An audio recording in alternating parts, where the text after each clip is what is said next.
Morning. Hi, Gina. Hi, Darlene. How are you? I'm well. How are you? Fabulous. Is your weather nice Good. today? You're in short sleeves. Oh, yeah, it's beautiful. Oh, I Yesterday, love it.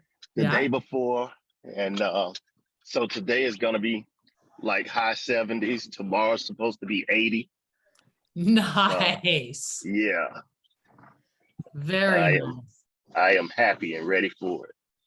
I hear you.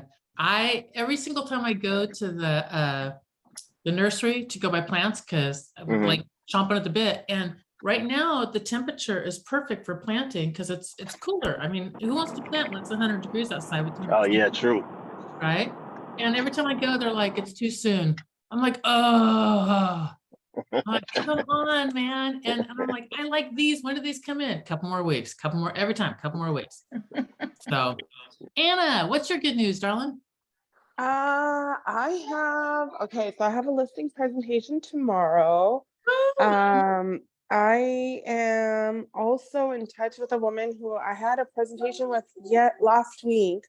She's ready to sign, but she does not know when her renovations will be complete. Um, so I'm curious to know how I could. I'm pretty sure she's going to, but obviously you don't have anything unless it's actually locked in. I'm curious to know how I could possibly like try to lock her in. Well, I don't want to lock her in, but like how to close it as far as the listing, um, and still leave open the possibility of one pricing because it all depends on how much of the renovation she's willing to get done before she lists. And then at the same time, we don't know the timelines, we don't know anything. So at this point, I just said, okay, I'll check back with you consistently. So I'm checking back with her on a weekly basis at this point to try to see where she's at. But it would be a commercial listing. It's a multi-family unit. So it's super exciting. But yeah, I don't know what I could do other than like give her space and give her time and trying to finish the project, but at the same time, be in a position that I know I'm going to be the one to get the contract. Even though she said that I would be, we had a really good rapport and everything else, but obviously you don't have anything unless you have something. Yep. So I love this topic of conversation. I love it, love it, love it, love it, love it. And here's why I love it. When I'm going to throw the question out there, when you guys have listing appointments, what all do you bring to the listing appointment? What do you guys bring when you go? I have like a personal personal branding type of pamphlet that's comprised of my resume, one that's like my bio. Hey, nice to meet you. Have an opening letter to them for them to essentially reference. I have a couple of different like listing rules that I have on there. It's just basically no obligation list. You can back out at any time. Just like basically it's like an easy listing type of agreement that's just in graphics on Canva to make it easy for them to see that there's really no obligation or anything. And another one that highlights all of the marketing that I actually do, and that's about 4 pages to list their property. So that, and then I have the CMA that I do at the very end. And let's see what else. I think that's it for now, but I will be incorporating the NAEA thing that they had on there. The NAE. Okay. All right. The brochure. What else should we do? Perfect. What is NAEA? National Advisor. What is it, Anna? Expert Advisor. National Expert Advisor. Expert Advisor something. Agent, Okay. something like that. It's Okay. free. Advisor. Yeah, it's free. It's through Honey Badgers, and they've got great training. And I mean, really, it's really good. So their listing presentation is my listing presentation. Their buyer presentation is Do different than this. my buyer presentation. The way that they do their CMAs, they're like, the CMA is dead. That's what I always said. The CMA is dead. Don't do CMA, blah, blah. You word it this way and you say this and you bring this in addition. So I support their training 10,000%. I'm not even joking. I've gone to it and I was very, very impressed with it. I So like where do very I go cool. to access that? so in 90-day fast start, Uh-huh. it's in there. Okay, gotcha. Yep, you get access into it. And if you have any problems with getting access into it, let Andre know, Andre LaFountain, Mm-hmm. let him know and he'll get you in. Okay, Perfect. thank you. Yeah, it's great stuff. And Kathy put the URL down below, which is just naea.com. Okay. Like Nancy, National Agent Expert Advisor or something like that. Okay, does anybody bring anything else besides their branding, letter of intro, sort of an easy listing presentation, like kind of laying it out, the what they do for marketing, their CMA, and then like an NAEA presentation. Does anyone else bring anything else? My computer, Computer, okay, what else you guys got? pad, paper, and pen or something. Yep, pad, paper, pen, perfect. What else? I'm going to start bringing tape recorder. I really like that. Tape recorder? Yep. Okay. Does anyone- Although I haven't done this, I'm taking a page out of your book from your listing presentation that you did for the team, which is where you actually bring your signage. Perfect, that's where I want to go. Does anyone bring the lockbox and the sign? I have them in my car, but I didn't Oh, ever. yes, I do too. I have the sign and the lockbox in the car, but I don't actually take it. Okay, and then But I does- did hear you yesterday and I'll be doing that. Yeah, Does I don't have the, I'm sorry. I don't have the guts to stick the lockbox on the door without a signed contract. I you think don't that have to be as ballsy as me, it's okay. I'll It, take the sign up on the porch, but it might not work, you know what I mean? I'm ballsy, so I'm okay with it. And other people have their own methods, it's all cool. This is just one way to do things, that's all it is. Does anyone bring the listing paperwork fully prepared to them, ready to sign? I've brought it partially before, not fully. Okay, If there's some questions that I don't know, perfect. Are you guys one-stop listing presentation people or two-stop listing presentation people? Two stops means you go there, you talk to them, and then you kind of get a feel for the property, and then you come back with the paperwork at the second visit. For this One listing, stop. Gina, I was the two-stop one because she herself did not have any updated photos. It was a 1920 build. She had done a lot of improvements since the last time she purchased it, and she couldn't get me any of the photos until that point. So it was more of, I knew that I had to go in at least once to sort of get a feel for it and be able to work up the numbers, especially since it was a commercial one. So she has 5 units plus 3 garage spaces that she can rent out. And so for this one, it was a two-stop, which is the reason why the listing agreement that I had was partially filled in, because I wasn't sure what I was going to find when I went there. And she was very cryptic on the phone when I had the pre-listing consult to let me know the numbers. When I went there, she was a lot more open. She did reveal the rents that she was getting for each space. So I really didn't have much to go off of a pre-listing stage or pre-listing appointment stage. So I knew this for me was going to be a two-stop, but I would love to just do, typically I just go for the one-stop. Perfect, perfect. That's what I love. Okay. If you are a two-stopper, I'm going to highly encourage you to become a one-stopper.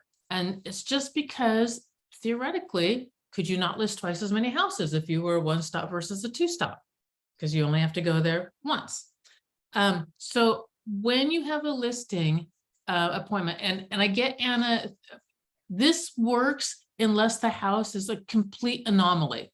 And this one sounds like with all the details, it could have been a complete anomaly. If it's just your standard, it's a 3-bedroom, 2-bath ranch, it's in a neighborhood full of 3-bedroom, 2-bath ranches, all built around the same time, then this works really well. If it's a mega mansion that has been infilled into an existing 1970s neighborhood and is very odd, they're just harder to price without getting a look at the inside to be able to tell condition. They just really are, because you can't just go to the neighborhood and go, everything in this neighborhood sells, from the really ugly sells for $350 and the really gorgeous sells for $410. I don't know, whatever, name a price, doesn't matter, right? And then you've got your range, and you can tell where that house is going to sit when you walk into the living room. Is it drop dead gorgeous? Is it average? Is it really trashed? And you'll know instantly which end of that spectrum to price that house at. So I highly encourage you to bring the listing paperwork completely filled out. And every time you go on a listing, be ready to be able to actually sign. And I know that you normally do that. So this isn't saying that, I get exactly why you did it the way you did. It just gives me a chance to talk about with everybody else about making sure that your paperwork is signed. No, I totally love it, Gina. Thank you. Oh, you're so welcome, sweetie. You're a doll. Put your commission in, put everything in. The only thing I didn't have in there was the price, because I don't know what I'm going to hit when I hit that door. I don't know what I'm going to get. Am I going to get a cat box smell? Am I going to have, dog hair all over the place? Am I going to have, am I going to have pristine, immaculate? Oh my gosh. That's the only thing I didn't put in. I rarely had objections to commission, because my commission was just filled in there. It was typed in, on the computer. It was prepared and or pre-filled and all that. If there ever was anything and I really had to go back and forth and back and forth and back and forth with the commission, or anything else on that paperwork, to Kathy's thing, if I wasn't sure about this or that or the other, all you have to do on paperwork to change anything is you cross it out and you make a mark, and then you put your initial and the date and their initials and the date, and your paperwork's fine with the new thing filled in. You can actually legally in all 50 states write the contract in pen. You can write the contract technically on the side of a coconut, and it is legal. It's inconvenient, but it is legal. Yeah. So always go prepared. So Anna, I would, if I was trying to push her, and I know the market's coming down, I'm going to probably run a trend report, and I'm going to go back maybe 6 months, and I'm going to pull everything that sold that kind of lines up with hers, which might not be easy because it's such an anomaly. So I'm going to do it as best I can. I'm going to do what sold only for the month of, what is this, February? So October, just what sold in October. And I'm going to get a price per square foot. What sold in November, price per square foot. December, January, maybe go back a couple of months. I'm going to go back to wherever the peak, where the market was really hot. So before the interest rates were coming down. So what was that, October maybe? So I'm going to go back to before the interest rates were getting dinked around all over. I'm going to run just those months of sales, and I'm going to look for the price per square foot, and I'm going to look for that trend. And then that I would probably graph out to her. And then I'm going to compare, okay, we were at 700 and now we're at 600, and you're looking at doing these repairs for this much money, but it's going to take you 3 months. That's going to put us at 575 roughly, or 550 or whatever. Is it worth doing these things, or do we want to tighten this up, and do we want to get you on the market as fast as possible to be able to take advantage of it before it goes worse? So I'm going to look and see what my trends reports say. Does that make sense?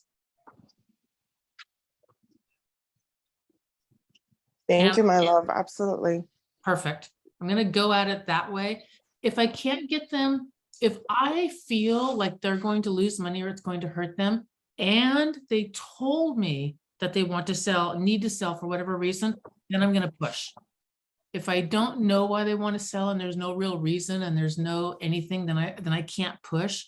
But if I know what that reason is and I'm going to dig into it till I get it, then I can push you really, really hard to do what is probably best for you. But that's the only way I can do that. Does anybody else have any other cool stuff to go in and get that puppy signed and moving forward? I've done lots. Like I said, most of my work has been with listings, but I know that it needs to be really, really tightened up. A lot of mine, the listing appointment per se is just getting the stuff signed, because I've been doing multiple things before that. And a lot of the people that I've been working with, all of them except for one, have been real needy. So one of them was a two-step because that's what they wanted. They wouldn't, you know, I had to come back and do that. And that was my very, very first one.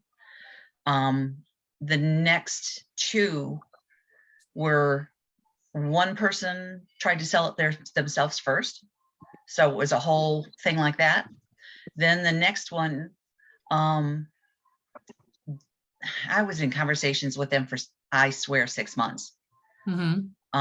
And they wanted to get it all done, like prepare it.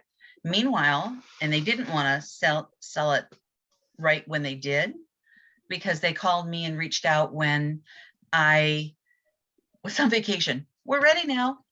And It's always that way. I didn't have good signal either, so it was a real pain in the butt. It's always that way. Yeah, If you but want to we get did- business, go take a vacation. We did the signing remotely Right. with that. I've had my clients sign when I've been in Canada. Greg and I signed in Hawaii for property for us. It's harder in foreign countries. I'll just let you know that. It really is. But it can be done. It can be done through banks and stuff. So when they don't want to sign and they want to do repairs anyway, one of the things that I used to ask when the market was tanking so badly is I would say this: if you could get the same price and be able to stop the repairs and not go any further, would you be cool with that? And they're always going to say yes. I'm like, well, let's toss it out there and see. Let's see if that will actually work or not.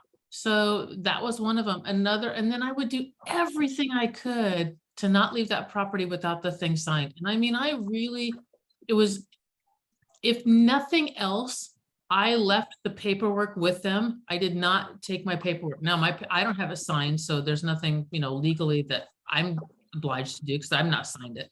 But I would get them to sign the paperwork and then I would leave it. And so they've already signed it. I want pen to paper, and I'm going to push the socks off of you to put pen to paper. And I'm going to do that. Look, let's just do this. I want to make sure you're safe and protected. That way it's super easy. Let's just sign it tonight. You keep it. I can't do anything with it. You keep it.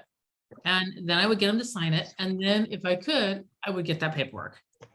I was really there's two things I pushed really hard on. And the first one was price. And the second one was sign the dang paperwork. Really hard, like pushy hard. There's something that I have issue with, and I think kind of Anna said too, in a way. It seems to me that there should be an easy way to get the contract signed because they know they're going to list with you, but they Right. just don't know the date. Yeah, so to be I was going to say, you just put TBA. double check, because different MLSs have different rules. So some MLSs will say you cannot sign paperwork and not put it on the MLS, and they don't care if you have a letter. And so you really got to get creative to work around the stupid rule. So just double check and make sure, like, does your MLS have it has to be on the MLS within 3 days, or you have to have a signed letter, or we don't care, it has to go on the MLS, or you're not getting it signed. And then Because I think that's what ours is. Yeah, I'm gonna run like a TBD then on the signing date. And then I'm gonna have a letter that I'm gonna get that's a CYA for me letter that basically says, I do not want my house listed until pick a date, because we'll just run another letter. I don't care if your date's, 2-3 months out, we'll just run another letter. And then I always let them know, if we're not gonna list tomorrow, then we're gonna have to recrunch the numbers when it does come time to list, because we need your property positioned correctly. And I don't know what the market's going to do in 3 months. I have an idea, but I don't have it. And this is where my famous, I don't have a crystal ball, I have a magic 8 ball. And they laugh, and then they'll agree to it. So this was an Do you amazing bring it? conversation. Do you bring the eight ball with you? Oh, no, because it Good. doesn't, that's hilarious. Hey, I have a favor to ask before I jump onto my accountability buddy call, which is David from the team. Who would like to help me and lead the meeting tomorrow? And then I'll have Ava get you I'll have her log in, so it's super easy. to, you'll just have to jump on and she'll already have you logged in and she'll turn host over to you. Catherine did a Doesn't great matter, I job don't last mind. time. She volunteered and I was volunteering her. Ha ha. I love it. Are you cool with that, Kathy? Yeah, I'm fine. Okay. You did it. You did a great job, and then Greg did a great job also the last time. I have a Thank feeling you. that we can all do great jobs. but I have a thank you. feeling we all could too. And PF, if I knew you were home, I would nominate you for nominating somebody else. I want to know, PF, whether or not you've started honing in on driving for dollars. No. Oh, there goes my phone. Oh, not. I was looking for an opportunity this morning to start a conversation, but it didn't go that way. You guys stay on. I gotta jump. But stay Bye. on all you want. Love We'll y'all. catch up later.